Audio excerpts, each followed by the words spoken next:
And now I remind you of something that further corroborates this, which is that the asl when it comes, ya ikhwa, for acts of worship, that they are forbidden. Unless we have evidence telling us that this is an act of worship. Meaning what? Meaning that if I wanted to make up a prayer, I'll say I'm going to pray a prayer after the Isha, after Isha, that is 25 rak'ahs with 13 tashahuds.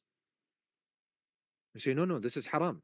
You say, why? We say the asl, the fundamental principle is that when you want to worship Allah subhanahu wa ta'ala with anything, you must have evidence for it from the Quran or the Sunnah that it is an act of worship. Meaning, any act of worship that you want to worship Allah subhanahu wa ta'ala with is forbidden unless we have evidence from the Quran and the Sunnah that this is an act of worship that we can worship Allah subhanahu wa ta'ala with.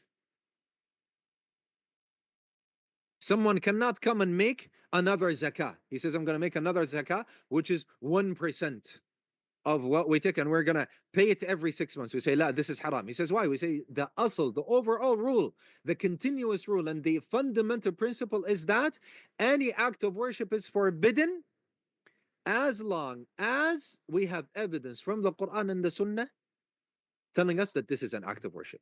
But what about worldly things? The asl in it is that all the habits and the actions that we do, they are allowed. The opposite now. As long as we don't have evidence from the Quran or the Sunnah, that what? That prohibits them. So now you get the idea. You get the idea. Even when it comes to something, the asl is that, and from the usul in Islam, ya ikhwa, is that benefits are considered. Benefits are considered. When something is beneficial, then this is something that is taken into the sight of the Sharia. Because the Sharia commands to things which are beneficial for people. So we have overall meanings. We have overall meanings.